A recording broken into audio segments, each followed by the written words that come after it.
brush that has paint on it and one that doesn't, and it's just going to have water. I'm going to just kind of go like along here with the paint, and I'm just going to go along the edge of it and let that move.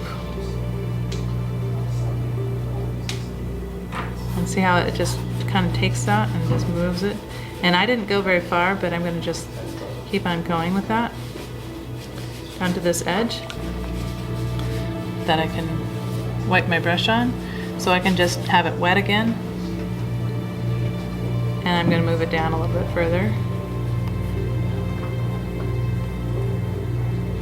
But see, then it has, see how it has that nice shape to it? Now this is the one that has the paint on it, so I can come into that space that's a little bit wet into wet. And it's going to move both ways. It's quite strong, so I'm going to just come back over it with this brush that just has water on it and allow that to move. So I didn't want it to be that dark, so I just pulled it away. And now I'm going to, this is wet first, and I'm going to do this along the edge there, and see it's going up into it. So there's two ways that you can make it move. You can put the color on the water that's already there, and it will pull up into it, and or you can have that line in the beginning and pull the water into it, which pulls the color.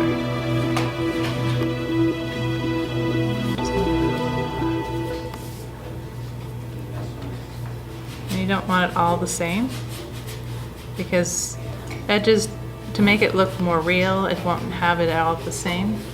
And then while it's still wet, so I can just, and this is kind of cool with leaves, but you know, sometimes flower petals have those lines,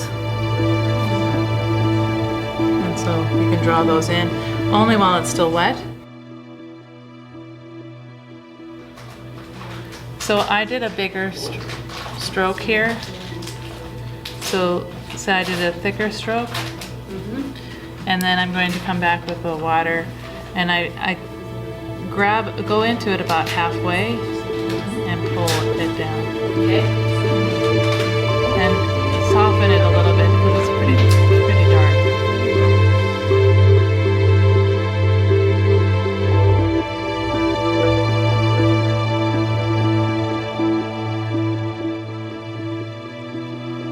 While it's still wet, you can come in and do lines that go kind of show here. And then it's just water. So then I'm just pulling it about halfway in, grabbing it. You can hit this one right here. And then pulls that down. And I'm just going to bring it all the way over to the edge there. And I'm going to just get it so it's still wet, and just pull some more. And keep on pulling it down. It's to create that sense of lightness in a petal. See, and it just brought it all down. Yeah. And then I'm going to just, while it's wet down here, just go along that edge, and it pulls it up into it. So it went both ways. So you can do it and bring it down, you can do it on the edge, and it will pull into it. And then I'm just gonna, so I don't, no, but not usually. Well, you know, unless they're the kind that have the, you know, it starts pink and it goes yellow, but we didn't start that way, so it's hard to undo that now. But if you need to undo something, this is what you would do, is like if you wanted to take some of that out. It's not gonna completely lift, but some of it will.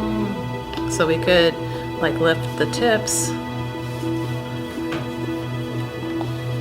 and then come back in and say, oh, let's give it, you know, a different color here.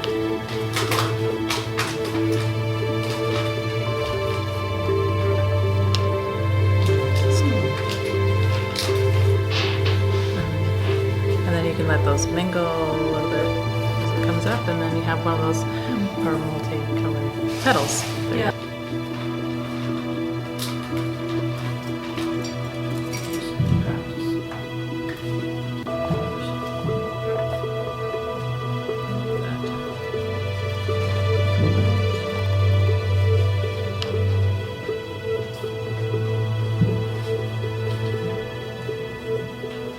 So I'm going to actually do wet into wet this time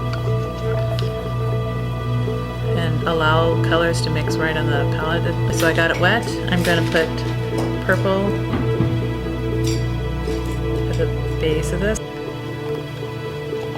So I want it a little darker.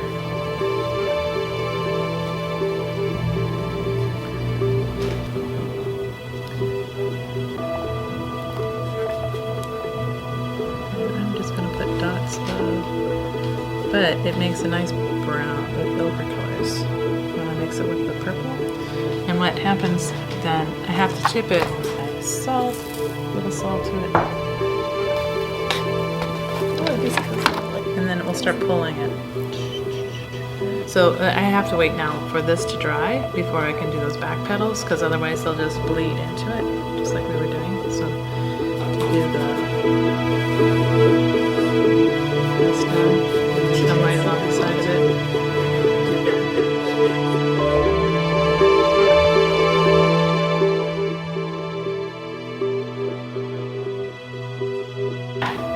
Oh, I should have waited. See, my purple from the petal went right into it.